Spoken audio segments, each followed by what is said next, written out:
my daughter's daycare is in this big old church building right downtown, and I figured if I was going to talk about church and art, I might as well do it inside of their beautiful sanctuary. So I'm going to try to sneak in there right now. Let's see if I can pull it off.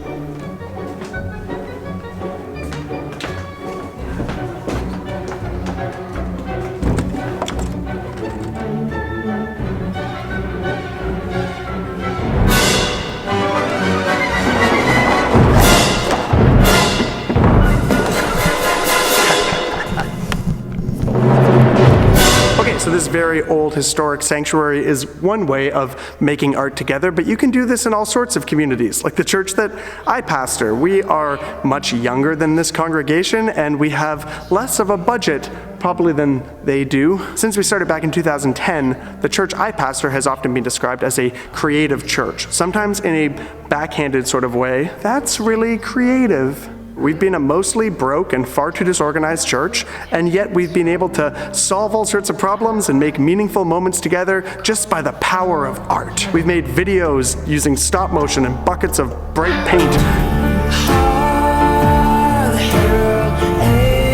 We've made art installations across the city and patched up windows using murals. And after nearly a decade of doing this together, I've come to be convinced that all churches, big and small, young and old, should be making art together. And here's 5 reasons why. Number 1, it breaks up the ordinary. Just like making art or decorating, it kind of carves out the ordinary life and names a certain amount of time as like special and sacred and holy. This is why you decorate for Christmas in your house with a tree or a little ball. Simply the presence of art and decorations and installation can just make this time clearly set apart from the rest of time, which dovetails beautifully with certain times in the church calendar, like Advent or Lent. Also, this is my fun little tip if you're gonna do this. You can get away with all sorts of weird stuff if you just say it's for a season. Like right now, our church is doing Advent decorations, but we've made it all themed off the book of Acts. So we have like beautiful Christmas trees and banners, but we also have big banners that say, and then they took the disciples out and had them flogged. Is it weird? Totally. Would it fly most of the year? Probably not, but you just say, it's for Advent, and suddenly everybody relaxes.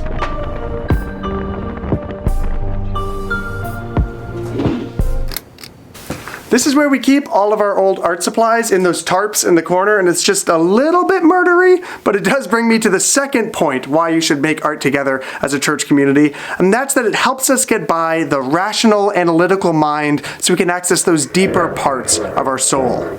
There's no such thing as a rational Christian. Not today, Satan! This is what really good art always does. I think recently maybe stand-up comedy is the best example of this. If you watch stand-up comedy and you find yourself laughing, it's not that you made a decision to laugh. It's that it managed to sneak by your defenses, and when you laughed, you at a kind of involuntary level revealed what you actually believe to be true. A couple of years ago, we wanted to tackle the question of what has Christmas become in the modern Western world. And I could have done a big, long series of sermons talking about the enemy of capitalism and consumerism and how it kills the soul, but it might have just made people defensive and guarded, and it certainly would have bored them. Instead, we built a giant apocalyptic Advent monster who was like running through a field and running down Christmas trees with credit card teeth, and it wasn't like subtle, but it did launch us into this much bigger conversation about what it means to be followers of Jesus in a culture that is so hell-bent towards consumption and consumerism. Now, I just really want to get out of this basement quickly because it's terrifying.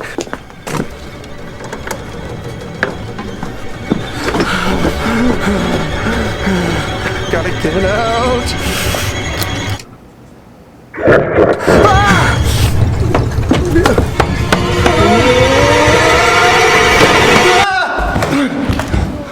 I made it.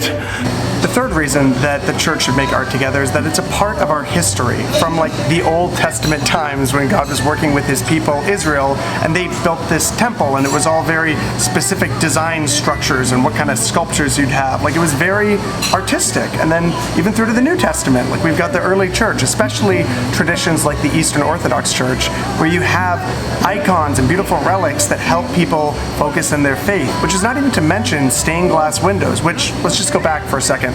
There we go. These stained glass windows existed to show people who weren't literate the key biblical stories so that they could follow through the biblical story by just looking at these images. And yet today, a lot of our church art is like live, laugh, love, or pictures of white Jesus. It's just not the same. It's maybe not the worst, but it's not what it could be. It's time for us as the church to reclaim creating sacred art together. And why am I shooting this part in a Mexican diner? Because I had lunch plans with my friends and it works for a location. All right, let me hit you with a fourth reason you should make art together, communally, as a church. It's memorable. I mean, some of my favorite moments we've ever had as a church are like being up till 2 a.m. stringing gaff tape around a sanctuary or cutting out cardboard or dumping paint on stuff. It's just so much fun. We especially remember when things go poorly. Like just last week when we had a family in the church pick up our Christmas tree for the building. It's 12 feet tall, and they picked it up during an ice storm, which meant the whole thing was covered in frozen ice. And what we didn't account for is when you have a gigantic Christmas tree covered in ice and you bring it inside, it's going to thaw somewhere. Yes, it was a disaster, but I'll never forget it, which is more than I can say for most Sundays.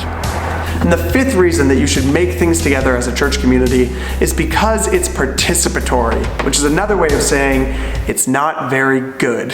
And it doesn't matter if it's very good. For example, take this beautiful pew that I'm sitting on. This was made this summer by our 3 artists in residence in intense collaboration with anyone in our church who wanted to participate in this, which meant that it lacks a certain, let's say, cohesion to it, because over 8 weeks we had just dozens and dozens of people each taking their part and painting over each other's stuff. And at the end of the day, is it good? It's like your kids drawing on the fridge. That you love it because you love them and because you love watching them do it together. Making art together has been so important to our community, and I really want you and your community to be able to do this together as well. Don't go looking to emulate or replicate any other congregation's work. Do what you can do. If you have a lot of videographers, make videos. If you've got musicians, make music together. If you've got photographers, do a photo show. If you've got kids, do finger painting. Just about anyone can do paper mache. Make an icon, make a spiritual mood board, paint on a pew if you want to. Make it together and celebrate it as a unique reflection, something that only these people in this place at this time could make.